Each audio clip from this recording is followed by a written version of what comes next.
Jésus gravit la montagne et il appela ceux qu'il voulait. Jésus gravit la montagne et il appela ceux qu'il voulait. Ils vinrent auprès de lui et il l'en institua 12 pour qu'ils soient avec lui et pour les envoyer prêcher. Dans l'Évangile selon saint Marc, au chapitre 13 et 14. Seigneur, si tu as appelé en son temps les disciples pour qu'ils deviennent un jour apôtres, tu les as choisis de manière particulière en les formant en leur temps. Tu leur as donné une mission particulière de prêcher, de chasser les démons. Tu invites aujourd'hui chacun de nous à monter, à gravir la montagne, on va voir ce que c'est. On a été choisi de manière particulière à être auprès de toi en vue d'être envoyé quelque part. Eh bien Seigneur, nous te demandons la grâce de recevoir cela avec cœur, courage, intelligence, détermination et confiance. Notre Père qui es aux cieux, que ton nom soit sanctifié, que ton règne vienne, que ta volonté soit faite sur la terre comme au ciel. Donne-nous aujourd'hui notre pain de ce jour. Pardonne-nous nos offenses, comme nous pardonnons aussi à ceux qui nous ont offensés. Et ne nous soumets pas à la tentation, mais délivre-nous du mal. Amen. Saint Thomas d'Aquin, priez pour nous. Saint José Maria Escribá de Balaguer, priez pour nous. Bienheureux Giorgio Frazzati, priez pour nous. Claire de Castelbajac, intercédez pour nous. Au nom du Père, du Fils, du Saint-Esprit. Amen. C'est pas pour rien que j'ai cité ces saints ou ces futurs saints. C'est qu'ils ont un lien à voir avec la vie étudiante. On vous les présentera en leur temps. Ce soir, l'enseignement, ça va être celui-ci. Comment bien vivre ma vie d'étudiant? Comment bien vivre ma vie d'étudiant? Ou pour le dire autrement, ma vie d'étudiant, d'étudiante, sous le regard de ma soif de vie et de sens et de la foi. Ma vie d'étudiant sous le regard de ma soif de vie et de sens et de ma foi. Quand vous démarrez votre vie d'étudiant, vous ne la démarrez pas comme si c'était ex nihilo, sorti de rien, une sorte de création. Vous arrivez dans votre vie d'étudiant avec toute une histoire, avec des désirs. Vous arrivez avec une histoire avant, scolaire. Ce qui vous a fait que vous choisissez tel ou tel parcours, c'est aussi vos résultats scolaires ou telle école ou ce que vous avez entendu. Vous avez une histoire familiale, pour certains très heureuse, pour d'autres plus douloureuse. Vous avez une histoire d'amitié, pour d'autres très déployée, pour d'autres moins déployée. Vous avez une histoire d'engagement. Voilà, on peut penser au scoutisme, mais il y a le milieu associatif profane, etc. Il y a plein de choses. Pour d'autres, pour certains très déployés, pour d'autres pas très déployés. Ça peut arriver même inexistant. Vous avez une histoire de projet, des choses que vous voulez réaliser, que vous avez peut-être déjà réalisées. Vous avez le sens qui vous a été donné par votre culture, votre famille, votre histoire, votre foi ou pas sur la vie, sur Dieu. Puis vous avez aussi une histoire de blessure. Pour d'autres, forte, pour d'autres, pas forte. Et donc vous venez avec tout ça quand vous démarrez votre vie d'étudiant. Pour certains, c'est clair, dans le fond de leur cœur, ils se disent « Maintenant, ça va être vraiment bien. Maintenant, une page est tournée, ça va être vraiment bien. » Pour d'autres, c'est pourvu qu'on sorte des choses qui ont été douloureuses avant. Voilà. Donc il est bon de faire l'état des lieux, comme je le disais au M4, M2, M1, M2 de l'ICES, pas encore M4, M2, M1, M2 de l'ICES. Il est bon de faire l'état des lieux, mais dès maintenant, quand vous démarrez votre vie d'étudiant, ou ceux qui sont en deuxième année aussi, état des lieux pour voir ce que vous êtes. Voilà. Comptez sur vos mains vos vrais amis. Voyez votre histoire. Dites-vous d'où je viens et où je veux aller. C'est quoi mes projets? C'est quoi aussi ce que j'ai comme sens profond, comme valeur profonde? C'est quoi les engagements qui m'ont sculpté? Et aussi, est-ce que j'ai telle ou telle fragilité ou blessure que j'ai repérée dans ma vie? Si je dis tout ça, c'est qu'il est très important de reconnaître l'adage grec « connais-toi toi-même ». Connais-toi toi-même. Ce qui est vrai en philosophie grecque l'est aussi tout court en humanité et en vie spirituelle. Il faut se connaître. Si vous voulez, comme le Christ, gravir la montagne, il faut être sûr de pouvoir le faire. Donc il faut être sûr d'avoir les moyens humains, spirituels, intellectuels, relationnels, et savoir ce qu'il y a dans le sac de votre histoire que vous allez porter sur le dos en vous montant cette montagne, puisque le Seigneur vous invite à le faire, en étant sûr de tout cela. Donc c'est important de se connaître, de se connaître. Pourquoi? Parce que ainsi vous avez 3 enjeux. Il me semble, il y en a plein d'autres, mais 3 enjeux qui sont capitaux durant ces années capitales de votre vie. Un enjeu de construction, un enjeu de synthèse, et tout cela en vue de se donner. Vous êtes à un moment donné dans votre vie où cette étape-là, cette étape d'étudiant, à La Roche-sur-Yon, voilà, où vous expérimentez une forme de liberté plus grande, avec toutes ces joies, tout aussi ces dérives que vous pouvez avoir, cette capacité à choisir plein de choses, à vous autonomiser, à décider votre orientation de manière beaucoup plus libre, à affirmer le fait d'être adulte, c'est un cadeau, profondément. C'est un cadeau que la société vous donne, c'est un cadeau qui, quelque part, vous émancipe de vos parents, mais c'est profondément un cadeau de Dieu. Et dans ce cadeau, ce moment-là, c'est le moment où le Seigneur vous dit, si tu veux construire en marchant sur la montagne, cette étape, c'est décisif pour les fondations. C'est décisif. Ce qui est mis au moment des études, à l'âge de l'étude, de l'étudiant, c'est pour toute la vie. On construit là. Pendant quelques années, on gravit la montagne, on franchit des paliers, on construit du dur. En vue de quoi? Je disais un enjeu de synthèse. C'est en vue de voir le panorama. Quand on monte sur la montagne, on ne s'arrête pas pour monter simplement. On va voir qu'à un moment donné, on se retourne et on voit le panorama, tout ce qu'on a franchi. Et à la fin de vos études, vous serez à même de faire une synthèse entre votre intelligence, votre relationnel, votre capacité à vous donner, votre spiritualité. Vous serez des hommes et des femmes complets. C'est le but, la synthèse. Donc on va voir, il y a une forme de générosité pour plus construire en vue de plus se synthétiser. Et pourquoi ça? C'est pas simplement pour s'auto-centrer, pour se regarder, oh je suis bien construit, oh j'ai bien monté la montagne. C'est en vue de se donner. Ce que vous allez construire et synthétiser en son temps, vous allez pouvoir le donner aux autres. Vous allez pouvoir le faire partager. Vos acquis dans vos connaissances, on va voir votre savoir-être, votre savoir-faire, ça va être un plus et vous allez servir, quelle que soit votre vocation. C'est le but, de donner ce qu'on a reçu. Donc c'est vital, là. Vous sentez que là, il se joue pour vous l'enjeu de votre vie. Il se joue là maintenant l'enjeu de votre vie. Les grandes questions, les grandes constructions, les grandes orientations, les grandes fidélités. Et quelque part, Jésus le sait. C'est pour ça, vous voyez, vous êtes face à vous-même. Vous êtes profondément face à vous-même quand le Seigneur dit qu'il appela à lui ce qu'il voulait pour gravir la montagne. Lui, il l'a gravi en premier, et intérieurement à chacun, il vous invite à gravir votre montagne. Le philosophe Henri Bergson avait dit cela. La finition de la personnalité est une création de soi et par soi. La finition de la personnalité est une création de soi et par soi. Elle est belle cette phrase, ça montre à quel point on s'engage dans ce qu'on fait. On va peaufiner, on va synthétiser. Simplement, il y a un écueil, nous allons le voir, c'est aussi la finition de la personnalité est une création de Dieu et par Dieu. Voilà.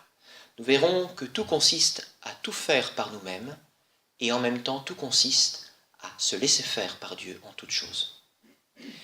Alors, avant de monter à la montagne, à nouveau faisons un état des lieux et redisons-nous, à la suite de cette invitation vraiment qui est, sachez-le, pour vous, c'est une invitation providentielle.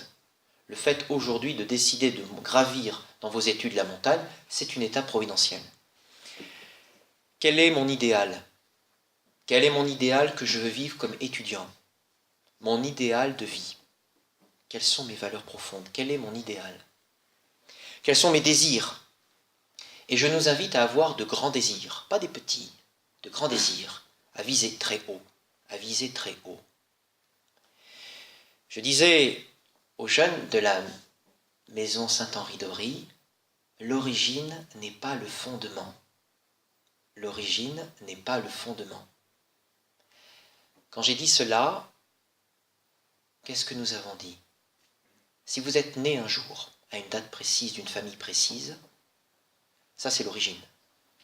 Ce que vous êtes profondément, aux yeux de Dieu, et dans le jeu qui décide librement de s'auto-déterminer en vue d'un projet pour exister, et pour exister encore plus, en vue de se donner, c'est ça votre fondement. Ce fondement, il est intemporel, c'est votre dignité inaltérable. L'origine n'est pas le fondement. Aujourd'hui, on parle du fondement.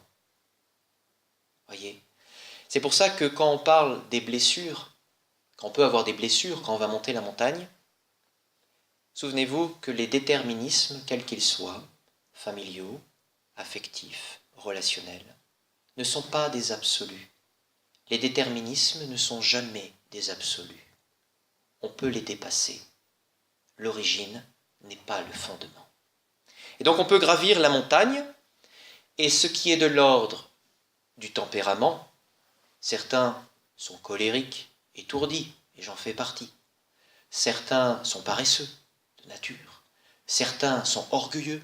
Certains sont peureux. Certains doutent d'eux-mêmes. Certains sont scrupuleux.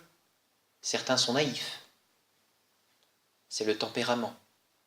Mais ce n'est pas le caractère. On peut se forger le caractère. On peut choisir de devenir ce qu'on veut être. On peut se façonner malgré les limites. On peut devenir plus. L'origine n'est pas le fondement. Et donc c'est un vrai choix qui vous est invité de faire. Et quand je disais « connais-toi toi-même », c'est nous partons de là où nous sommes. Mais nous pouvons aller plus loin. Et donc il faut véritablement, on va voir, du courage, de la décision et de la force. Et pour s'appuyer, le Christ a dit un jour qu'on ne prend pas une citadelle sans mesurer si on a plus d'armée que l'ennemi. Et bien c'est ça, il faut savoir quels sont vos talents. Vous appuyez d'abord sur vos atouts. Connaître aussi vos atouts. C'est quoi mes atouts ? Ça aussi, souvent on entreprend ses études en pensant qu'on est plus nul qu'on est. Alors il est bon de rappeler ses vrais atouts. Ou des fois on met en valeur un super atout parce qu'il nous rassure. Et on va voir que certains, les étudiants, les amis, les rencontres vont nous dire « c'est ça ton vrai atout ». Voyez ? Donc repérer ses vrais talents pour s'appuyer dessus.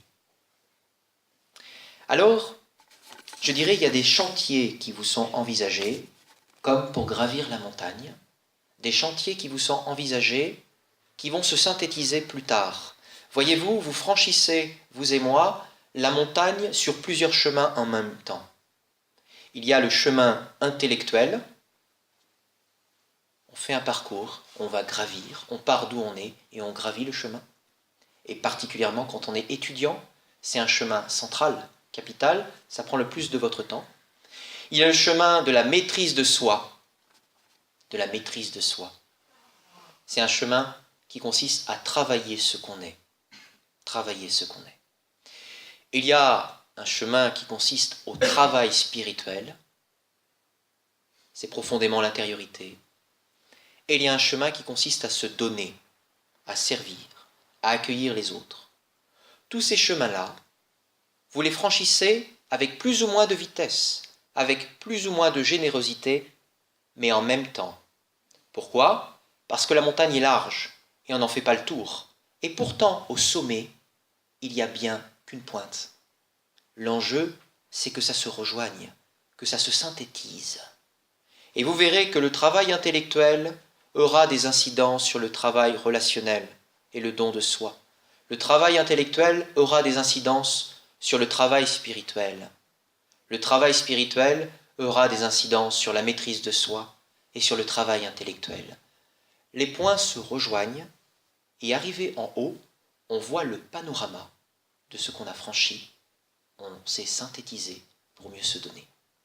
Ah donc, dans ces étapes-là, je vais d'abord parler du travail intellectuel. C'est pour ça que j'ai eu le désir que nous prions saint Thomas d'Aquin, qui est un saint patron qui a beaucoup œuvré dans sa vie pour la réconciliation entre l'intelligence et la foi, la recherche du vrai. Il était dominicain, et la devise des dominicains, c'est de donner ce qu'on a contemplé.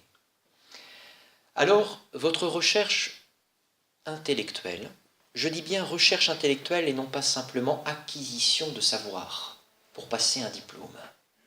Acquisition de savoir pour passer un diplôme, c'est bien, c'est pragmatique, mais il faut voir plus haut. La recherche intellectuelle, c'est vous éblouir, c'est vous émerveiller à travers le sens du vrai qui va exister pour vous dans des domaines particuliers, que ce soit le génie mécanique, que ça soit la beauté de la littérature, que ça soit la justice de la doctrine sociale, que ça soit la musique, que ça soit, je ne sais pas moi, l'esthétique, un coiffeur. Tout cela, c'est un travail intellectuel où vous appréhendez le réel et vous découvrez du vrai. Et l'attitude juste à avoir, c'est l'émerveillement. C'est l'émerveillement. En cela, c'est une recherche. Vous gravissez la montagne et nous sommes invités à nous émerveiller de ce que nous recevons, c'est un don gratuit, et avoir toujours plus envie de connaître. Voyez-vous, on peut faire des études en mode passif, et c'est un peu usant. Mais celui qui a soif passe en mode actif, et je vous assure qu'on n'est jamais rassasié. On n'est jamais rassasié après d'étudier. Il y a une espèce de propulseur de faim sans fin qui nous passe dessus, et après on enchaîne parce qu'on aime découvrir la quête du savoir. Et tout homme est fait pour connaître. Et donc, ne sous-estimez pas cette voie qui est une vraie voie d'émerveillement et une vraie voie de joie. Il y a une vraie joie de la connaissance, une vraie joie de découvrir les connexions, la logique, tout cela. C'est vraiment beau. Et en même temps, vous le savez aussi bien que moi, pour les années, les deuxième, troisième année, quatrième année, pour les premières années, peut-être que vous ne le savez pas encore, c'est une ascèse très grande, le travail intellectuel. Ça demande, si ça demande du désir au départ et de la joie à la fin, ça demande beaucoup de courage, beaucoup de fidélité, et ça demande de se vaincre soi-même, donc on touche au travail de la maîtrise de soi, par la fidélité pour éviter la paresse. Voilà. Il n'y a pas de bon fruit, il n'y a pas de bon jus de fruit si on n'a pas pressé le fruit avant. Et presser le fruit, ça demande parfois de l'effort. Ça demande des fois machinalement d'apprendre des choses, de comprendre les raisonnements, de sans arrêt revenir dessus, de ne jamais se décourager, d'avoir une ascèse qui fait qu'on travaille tous les jours, qu'on révise ses cours. C'est une épreuve. Et pourtant le fruit est là. Il y a une vraie joie intellectuelle, il y a même un émerveillement. Je vous assure que c'est transformant. En philosophie, on dit que la capacité de l'intelligence à connaître, c'est de appréhender le réel et de faire du réel le nôtre. Nous devenons le réel. Nous ne sommes pas dénaturés, mais la connaissance nous rend capables de communier avec le réel. Donc il y a une vraie joie, mais pour cela, il faut travailler, et vous voyez, ça demande de la force. Et quand vous montez sur la montagne, vous pouvez vous dire, j'ai tant de matière à voir. Quels seront les paliers que je veux franchir avec fermeté, décision, courage, endurance, persévérance. J'ai oublié de dire quelque chose. Sur la montagne, vous êtes un peu comme sur un vélo. Ce que je dis là, je peux le dire de la vie spirituelle. Je peux le dire de la vie morale. Je peux le dire de la capacité à se donner. Vous êtes sur un vélo. Soit vous avancez soit vous reculez. Jamais le vélo s'arrête, comme on est en sens incliné. Soit on avance, soit on recule. Celui qui s'arrête d'étudier régresse. Celui qui s'arrête de prier régresse. Celui qui s'arrête de servir devient égoïste. Celui qui s'arrête de faire de la cesse sur lui-même la maîtrise de soi se laisse aller. Il y a un vrai travail de toujours monter la montagne, sans cesse. Donc c'est une ascèse. C'est une ascèse, et les premières années, vous aurez à apprendre des méthodes de travail, de ne pas vous décourager, d'apprendre des méthodes. Voilà, c'est important. Je voudrais dire cela, que j'ai dit que c'était un lieu de joie et d'émerveillement. Peut-être que vous n'en aurez pas conscience, mais quand vous arriverez sur la fin de la montagne, ou en partie au moment de synthétiser, souvenez-vous qu'à travers votre matière, c'est Dieu que vous avez découvert. C'est étonnant de dire ça, mais c'est vrai. Dieu est celui qui a créé le réel. Dieu est celui qui a créé le réel. Il est l'intelligence pure. Et tous les concepts, toutes les matières que nous utilisons pour appréhender le réel nous aident à découvrir Dieu. On peut s'émerveiller en botanique, on peut s'émerveiller en physique, on peut s'émerveiller dans toutes les matières.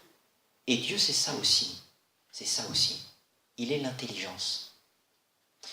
Donc travailler cette voie d'intelligence, c'est très important. Soyez aussi humbles. Les grands intellectuels sont des gens humbles. Sont des gens humbles. Voyez-vous, ce que vous allez travailler en connaissance, ne soyez pas dans une concurrence de notes. Il y a trop de lieux où on est en concurrence. Soyez vraiment là pour vous dépasser vous-même. Réjouissez-vous de ce que vous avez acquis, et réjouissez-vous d'acquérir encore. Réjouissez-vous de ceux qui sont capables d'acquérir plus. Ça s'appelle le décentrement. Réjouissez-vous que ce que vous avez trouvé est donné aux autres intellectuellement. On ne s'approprie rien. Ça nous est donné. On le redonne. Voyez, la vraie intelligence, c'est savoir qu'on reçoit quelque chose et qu'on peut redonner.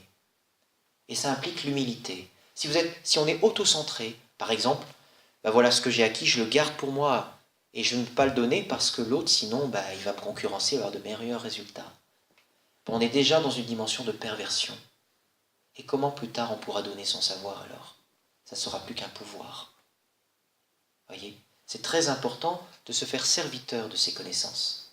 Il n'y a pas de plus beau que de ce qu'on a reçu, on le redonne gratuitement, voire même un jour, comme on dit toujours, le maître dépasse, l'élève dépasse le maître. Eh bien c'est très bien, et c'est très bien, parce qu'on n'est pas propriétaire de son savoir. Tout ça, le travail intellectuel, c'est vraiment demander l'aide de Dieu si vous en avez besoin. On dit que Jean-Paul II était mauvais en maths, qu'il avait prié le Saint-Esprit, je l'ai dit à un jeune aujourd'hui, et qu'il s'est amélioré. Vous pouvez demander l'aide de Dieu, Dieu vous aidera dans vos études. Mais vous êtes le premier acteur de vos études. Dieu ne gravira pas la montagne à votre place, c'est à vous de gravir les paliers, de vous trouver un rythme pour ne pas vous essouffler, mais de toujours avancer tous les jours, tous les jours, tous les jours. Et donc on voit que le travail intellectuel demande une hygiène intellectuelle et des règles. Une règle de vie intellectuelle. C'est très important. La deuxième chose, c'est la maîtrise de soi. On dit un corps sain, un esprit sain dans un corps sain. Si on veut bien travailler, il faut un corps sain. Et pour avoir un corps sain, il faut une hygiène de vie équilibrée. Alors, on connaît les fondamentaux, mais il est peut-être bon de les rappeler. De combien de temps j'ai besoin pour dormir? De combien de temps j'ai besoin pour dormir? Est-ce que je peux travailler sans dormir? Est-ce que je peux faire la fête sans arrêt et bien travailler? De combien de temps j'ai besoin? 7 heures, 8 heures, 9 heures? Ne faites pas le sacrifice de votre sommeil. Vous le paierez rapidement. Ne faites jamais le sacrifice de votre sommeil. Vous le paierez. Je vais être très clair. Si vous travaillez de toutes vos forces et que vous dormez bien et que vous priez le Seigneur de vous aider, le Seigneur vous aidera. Si vous sacrifiez votre sommeil, vous travaillez comme des malades et vous demandez au Seigneur de vous aider, pouvez vous casser la figure de la montagne et vous direz « Tu m'as pas assez aidé ». Et le Seigneur, il dira « T'as pas assez dormi ».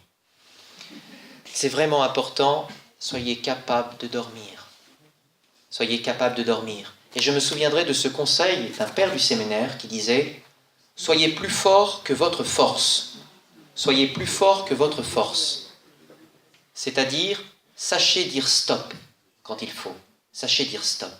Soyez plus fort que votre force. Or, ça, ce n'est pas le propre du début de la vie étudiante.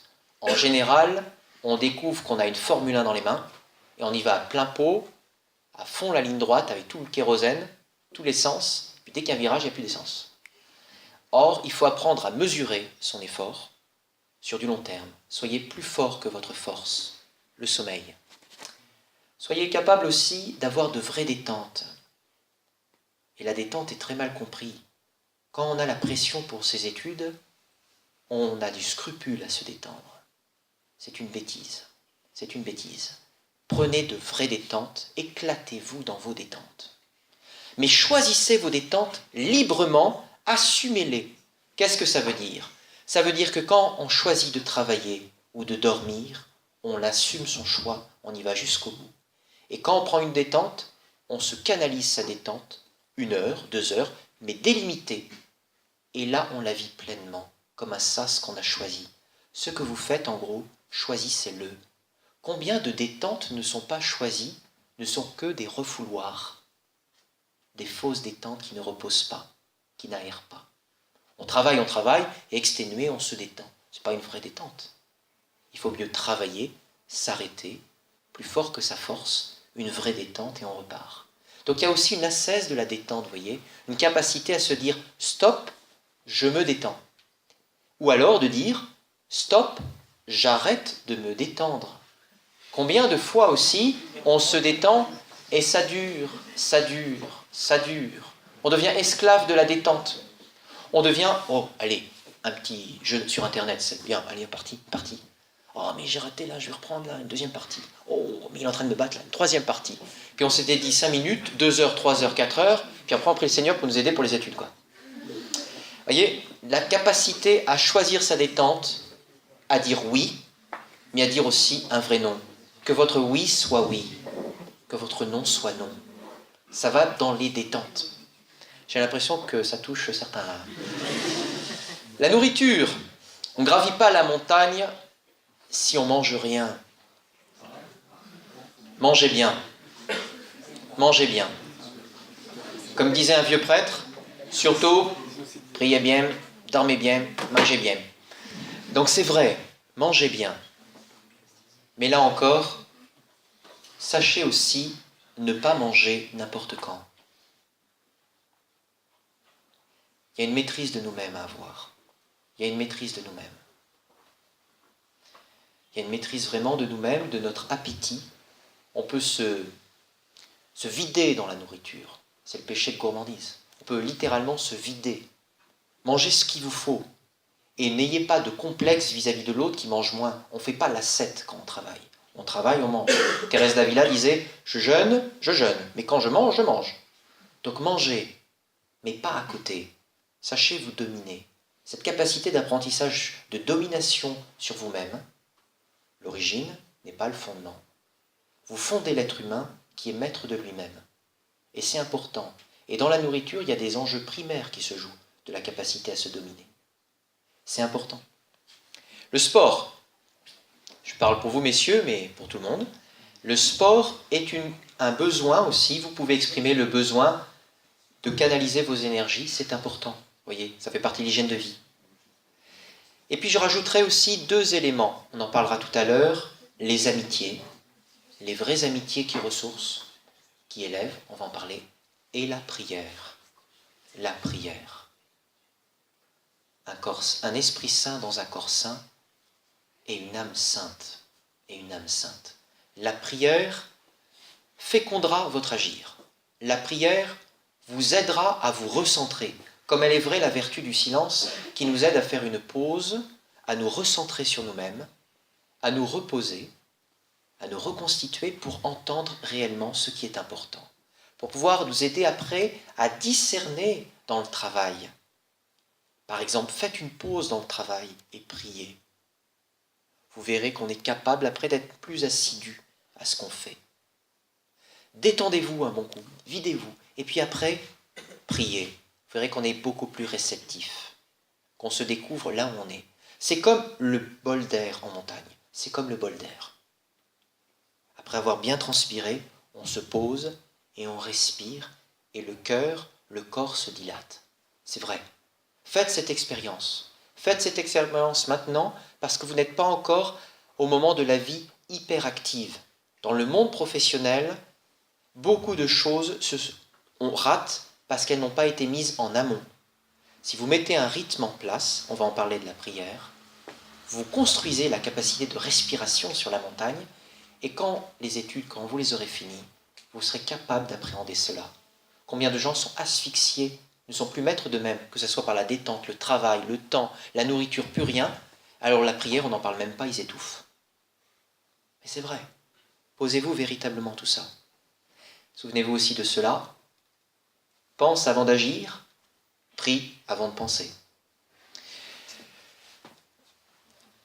Dites-vous que le commandement de Dieu, quand il nous dit « Aime ton prochain comme toi-même », souvenez-vous, ça commence par vous. Dieu vous aime profondément. Dieu vous aime profondément. Et quand il nous dit « Tu aimeras ton prochain comme toi-même », il nous dit « Et toi, est-ce que tu t'aimes vraiment ? Est-ce que tu t'aimes vraiment ? Et est-ce que tu t'aimes dans mon amour ? Et si tu connaissais bien mon amour, tu saurais que je veux prendre soin de toi. Et que je veux prendre soin de toi dans les détentes, dans le travail intellectuel, dans le sommeil, dans le sport, dans les repas. Aide-moi à prendre soin de toi. » Ça, c'est profondément vrai. Le Seigneur nous demande de nous aimer et de prendre soin de nous. Et vous voyez cette capacité que vous avez de liberté, vous pouvez l'utiliser pour le bien qui vous construit, ou vous pouvez vous détruire et ne pas prendre soin de vous. Vous êtes libre. Vous êtes libre, mais à vous de choisir le vrai qui vous fait grandir. La vertu, disait un sage, est ce qui nous fait passer des virtualités aux virtuosités. La vertu est ce qui nous fait passer des virtualités aux virtuosités. C'est-à-dire que les virtualités, c'est du rêve. L'effort, c'est dans le concret. Là encore, l'hygiène de vie, la maîtrise de soi, demande des efforts concrets. Quel est l'effort que je dois mettre en place pour m'équilibrer, pour me déployer ? Ne pas en rester à une vie vertueuse qui vogue dans les virtualités, mais qui ne décollera toujours, qui regardera la montagne de très loin. Oh, elle est belle, nous irons un jour là-haut. Mais en fait, on n'a pas avancé. Pour avancer véritablement, il faut poser un premier pas, un effort concret, si humble soit-il. Vous pouvez vous dire, à telle heure, je suis couché. À telle heure, je suis couché. Ça rate, pas grave, demain on réessaye. À telle heure, je suis levé. À telle heure, je suis levé. À telle heure, je vais véritablement prendre définitivement mon temps de sport, quoi qu'il arrive. Un effort concret qui vous construise, et ainsi vous construisez les virtuosités. Voyez, et petit à petit, l'homme devient maître de lui-même et se développe, et gravit la montagne. Voyez-vous, dans la vie spirituelle, dans la vie intellectuelle, dans la vie relationnelle et la maîtrise de vous-même, vous êtes comme une nappe, pour prendre un autre exemple. Vous ne pouvez pas tout soulever en même temps, ça ne marche pas. Mais il faut trouver le bon point de contact, vous imitez toute votre force et vous tirez. Vous verrez que vous soulèverez la nappe. Vous prenez le bon point de contact et vous tirez. Si vous vous connaissez bien vous-même, vous prendrez le bon point de contact et vous tirez avec la grâce de Dieu et votre volonté et votre persévérance et les reprises sans cesse. Et vous ferez monter la nappe. Et vous ferez monter la nappe.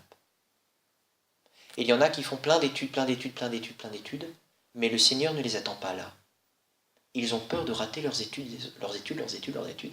mais ce n'est pas là le problème. Le problème des fois, c'est que, par exemple, ils ne dorment pas. C'est juste ça. Et le Seigneur dit, travaille bien, mais après arrête-toi et va te coucher. Demain, à chaque jour suffit sa peine, Matthieu 6. Pour eux, c'est ça. Et vraiment, s'ils acceptent cela, ça change tout. Je dis cela parce que j'en fais partie. Vous voyez, c'est très important. Je parle maintenant de la vie spirituelle. Là encore, pour revenir, pardonnez-moi, sur la vie, la maîtrise de vous-même, un corps sain dans un esprit sain dans un corps sain, là se joue pour vous, entre l'origine et le fondement, vous allez un jour devenir des hommes et de femmes différents, plus que vous ne le croyez. Et Dieu a un projet sur vous. Quand il appelle les apôtres, qui ne sont pas encore apôtres, à gravir la montagne, il sait ce qu'ils vont devenir avec leur liberté. Il les aidera. Il les voit en devenir. Vous ne vous voyez pas en devenir ce que vous allez faire dans vos études. Vous ne vous voyez pas complètement. Dieu le voit. Mais si vous êtes fidèle en cela, dans les petites choses, je vous assure que non seulement vous serez fiers, mais vous serez étonnés de vous-même. J'ai franchi cette étape que je pensais ne pas pouvoir franchir. Les déterminismes ne sont pas des absolus. Je parlerai du travail spirituel. Jésus dit dans Saint Jean, « Mon Père est à l'œuvre et moi aussi je suis à l'œuvre. » Rappelez-vous, il y en a un qui bosse pour moi, c'est Dieu. Il y en a un qui bosse pour moi, c'est Dieu. Mais c'est vrai. Quand vous planchez sur un travail, un contrôle, votre mémoire, quand vous êtes très fatigué, souvenez-vous de cette parole consolante. Il y en a un qui bosse pour moi, c'est Dieu. Mon Père est à l'œuvre et moi aussi je suis à l'œuvre. Ça veut dire, comme le dit l'adage, je crois, ignatien, je pense que c'est ignatien, fais tout comme si tout dépendait de toi, mais dans la prière, fais tout comme si tout dépendait de Dieu. Dieu va vraiment vous donner sa grâce. Et c'est pour ça, je vous le dis encore, ayez un grand désir. Ayez un grand désir de vous déployer humainement, de devenir maître de vous-même pour pouvoir plus donner, de vous déployer intellectuellement, d'être rigoureux dans vos études, fidèles, et même dans la vie spirituelle. Et ayez un grand désir. Ce qui manque souvent, c'est qu'on n'a pas un assez grand désir. Quand le Christ dit à Catherine de Sienne, « Fais-toi capacité et je me ferai torrent », il lui dit exactement ça, « Augmente le désir en toi et je le remplirai ».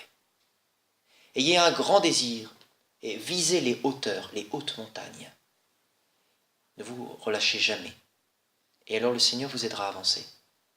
Là encore, comme pour la vie intellectuelle, comme pour la vie de maîtrise de soi, où on prend un point de contact et on tire la nappe, il vous faut une règle de vie. Les grandes envolées d'un jour, on ne construit rien avec. C'est les petites fidélités de toujours qui font avancer. C'est les petites fidélités de toujours. Et donc, là encore, quelles sont mes fidélités dans ma vie spirituelle? Quelles sont mes fidélités? Et peut-être que certains parmi vous ne connaissent pas Dieu, se posent des questions. Eh bien, je vous le dis vraiment, posez la question au Seigneur. Révèle-toi à moi, donne-moi la grâce de prier, donne-moi la grâce de m'unifier, de me montrer quel visage, quelle beauté j'ai à tes yeux, de me montrer ton regard. Je vous assure que si vous êtes fidèle à cela, là encore, que vous le sentiez ou pas, vous allez être transformé. Il y a une forme d'ascèse dans la prière, il y a une forme de persévérance, mais c'est important d'avancer. Pascal a dit « Tu ne me chercherais pas si tu ne m'avais pas déjà trouvé ». Si vous avez un grand désir authentique et vrai et qu'il demeure, sachez à un moment donné que c'est Dieu qui l'a mis dans votre cœur. Et que ça, lui seul peut le remplir. Et que votre plus grande joie, au-delà de la joie intellectuelle, et on va voir de la joie relationnelle, est même de devenir maître de vous-même. Parce que pour une part, nous resterons toujours quand même décabossés. C'est le fait que vous êtes aimé de Dieu. C'est le plus grand fondement de votre vie. Ce moment d'étude, c'est le moment où vous allez passer, ou pour certains c'est déjà fait, de la foi d'enfant ou d'adolescent à une foi d'adulte. Que vos croyants, que vos parents ou pas soient croyants, vous serez en mesure de dire « Je crois envers et contre tout, parce que le Seigneur est mon sauveur ». Et ça c'est très important, ayez un grand désir. Ayez un très grand désir, et j'allais dire « Mettez le paquet et soyez disponibles ». Vous ne savez pas à quel point Dieu va vous surprendre. Et peut-être que certains seront appelés, à travers les études, à devenir des saints parents, des saints professionnels, des saints consacrés, des saints prêtres. C'est tout à fait possible. Là encore, ce que vous faites aujourd'hui, que ce soit en se levant le matin, que ce soit en faisant du sport, en ayant une bonne soirée, en sachant se détendre réellement à fond, ou en travaillant, même en galérant dans son travail, sachez que vous êtes en train de forger votre vocation. Votre vocation, ce n'est pas quelque chose qui tombe du ciel un jour. Il y aura peut-être ça pour certains. Il y a un appel. Mais la grosse partie, c'est quoi? C'est maintenant qu'on construit. C'est maintenant qu'on gravit la montagne. S'il y a peut-être des paliers, la montagne, on a commencé à la gravir. Giorgio Frassati, que j'ai cité au début, que j'ai demandé compris, était quelqu'un qui avait conscience de cela. Il ne savait pas que c'était sa vocation, mais il avait envie de se donner aux pauvres, et pour cela, il avait fait des études, je crois agronome, si je me souviens bien, pour aider les plus pauvres de son pays. Il n'est pas allé plus loin que ses études, parce qu'il est mort avant. Mais il a vraiment réussi sa vocation. Il est allé à fond dans ses études. Il est allé à fond en servant les autres. Vous voyez, cette capacité-là, vous dites, aujourd'hui, je réalise ma vocation. Aujourd'hui, je dois être ce que je dois être. Deviens ce que tu es. Soyez pas triste. Ayez de l'humour. Ayez de la joie. C'est un temps merveilleux, les études. C'est un temps merveilleux d'étudier, de grandir, de se déployer. Et par-dessus tout, Dieu a de l'humour. Demandez-lui de vous montrer son humour. Demandez-lui de vous montrer son humour. Dieu a de l'humour et Dieu a de la joie. Saint François de Sales disait qu'un saint triste est un triste saint. Comme c'est vrai, comme c'est vrai. Ayez vraiment demandez cette joie profondément. Vous voyez, dans nos études, c'est pas dans les études que ça s'adresse, mais cette parole de Dieu pourrait s'approcher des études et de la vie étudiante. Qui donne chichement, reçoit chichement. Donc, qui donne beaucoup, reçoit beaucoup. Et l'Écriture ajoute, Dieu aime celui qui donne avec joie. Donc, soyez vraiment donnés. Et croyez que c'est un chemin de bonheur pour vous, ce chemin-là. J'ai parlé de votre travail intellectuel, de votre travail spirituel. J'insiste sur le travail spirituel. Dieu travaille en vous. Dieu va travailler en vous si vous le laissez faire. Et en même temps, vous avez un travail à faire. Et puis aussi du travail de la maîtrise de soi. Un esprit saint dans un corps saint. Nous allons aussi parler du don que nous faisons aux autres ou que nous préparons à faire aux autres, que ça soit notre vocation, que ça soit le pourquoi nous faisons ces études, finalement ça servira au bien commun et à la société. Et aussi les amitiés et les rencontres sur le chemin que nous gravissons de la montagne. Il est évident qu'il y a une part de solitude dans vos études qu'il est à tout prix nécessaire de conserver. Parce qu'il y a quelque chose qui se joue de votre liberté. Vous devez être des hommes et des femmes intérieurs capables de choisir, et pour cela, vous êtes face à vous-même. Nous sommes tous des êtres solitaires, et même les mariés sont des êtres solitaires pour une part, puisqu'ils décident, c'est vrai. Voilà. Ça vous le garderez toujours. Mais en même temps, comme nous dit la Genèse, il n'est pas bon que l'homme soit seul, nous sommes des êtres relationnels. Ce que nous acquérons dans le silence ou même la solitude, le travail, la maîtrise de nous-mêmes, c'est en vue de nous donner, qu'on soit contemplatif, marié ou autre. C'est clair. Et donc, il vous est donné, durant vos études, l'opportunité de rencontrer des gens, de différents que vous, qu'ils soient croyants ou pas, qu'ils soient à la fontaine, qu'ils soient dans la rue, qu'ils soient dans le milieu associatif. C'est une richesse. C'est une richesse. Et considérez que ce sont des gens qui sont sur le parcours comme vous, qui ont peut-être besoin de votre aide, besoin de votre éclairage, mais quelque part, qui vont faire grandir. Une part de votre connaissance de vous-même va passer par eux. En général, on ne fait pas bien le tour de soi-même. On le fait très mal. On est mauvais juge de nous-mêmes. On est mauvais juge. Et là encore, là on se croit fort des fois, on se rend compte qu'on est plus faible. Et là on se croyait faible, en fait on se rend compte qu'on est plus fort. Parce que l'autre est un bon indicateur. Un tiers est un bon indicateur, va vous aider. Et là je m'arrête sur plusieurs points de la vie étudiante qui peuvent être des tentations. Ça ne va pas être évident peut-être pour certains à vaincre cela, mais pourtant ça peut être un objectif. Vous pouvez en faire un point de maîtrise de vous-même pour tirer la nappe, pour tracter vers le haut, sur la montagne. Il faut dépasser l'apparence et la séduction. Il faut dépasser l'apparence et la séduction, que ce soit intellectuel, relationnel, les effets de brillance. Ça ne permet pas d'avoir de vraies relations. Nous sommes dans un monde de lumière, d'affiches, d'apparence. Dépasser l'apparence et la séduction pour avoir un vrai échange en vérité. Être capable d'être vulnérable devant l'autre. Ça ne veut pas dire un striptease, se vider de soi-même, mais être vulnérable, se reconnaître, je suis ainsi. Être vrai.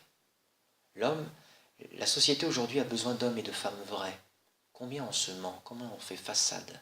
Et comment on est dur aussi quand les personnes sont en vérité. On les accuse, on ne les écoute plus. On a besoin, dès les mondes étudiants, même avant, mais dans le monde étudiant, on a besoin de jeunes hommes et de jeunes femmes qui soient vrais, qui soient capables de ne pas être dans la séduction, dans l'apparence, qui soient capables de reconnaître la vérité dans l'autre, ou même d'accepter, bah ouais, j'ai des failles, c'est vrai. Voilà. Ça, c'est très important, parce que sur cette vérité, vous allez fonder des vraies amitiés. Vous en avez peut-être déjà, mais vous avez vu que les amitiés les plus solides, c'est celles où on peut, j'allais dire, remettre en place son ami, et il comprend que c'est de l'amour. Ça, c'est de la vérité. Ça, c'est de la vérité. Le Christ fait pareil avec nous. Vous savez, le Christ est un très bon ami, mais il est capable de nous reprendre s'il faut, de dire là, ça ne va pas. Et c'est important. Ne soyez pas dans la séduction aussi avec vous-même. Voilà, soyez vrai avec vous-même. Ayez le sens de la gratuité. La gratuité, c'est pas naturel.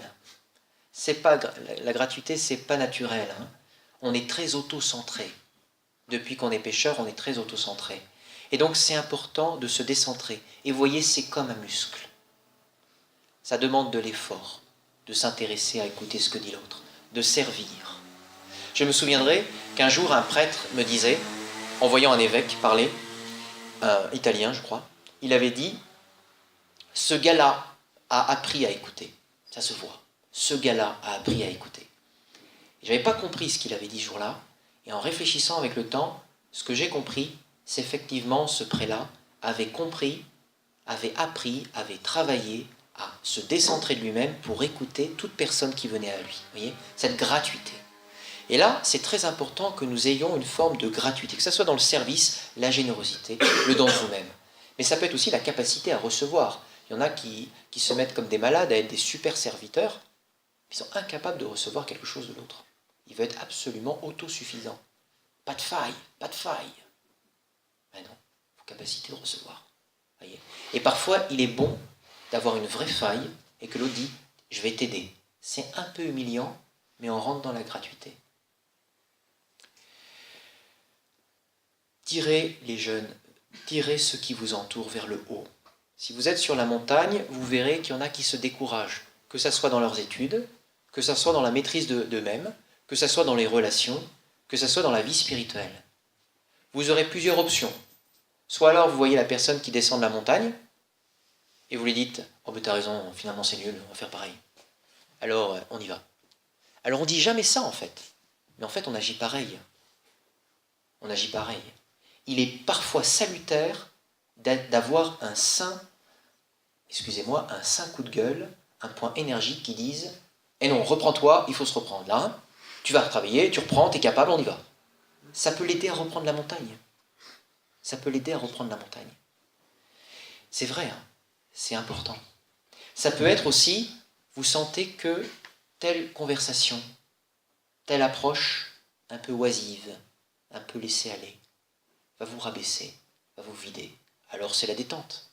Mais comme on n'a mis pas un stop à la détente, puisqu'on n'est pas forcément maître de soi-même, on continue. Et sans s'en rendre compte, on est en train de descendre la montagne de la maîtrise de soi. Et vous voyez, savoir dire, non, les amis, là, c'est pas bon. On se reprend. Et si vous savez même pas, si vous sentez qu'on ne peut pas reprendre ensemble, eh bien, les amis, moi je veux continuer la montagne, stop, je m'en vais. On tend vers le haut. On tend vers le haut. Vous voyez, c'est quelque chose qu'on expérimente quand on est étudiant. Et un jeune comme Dominique Savio l'avait expérimenté très tôt.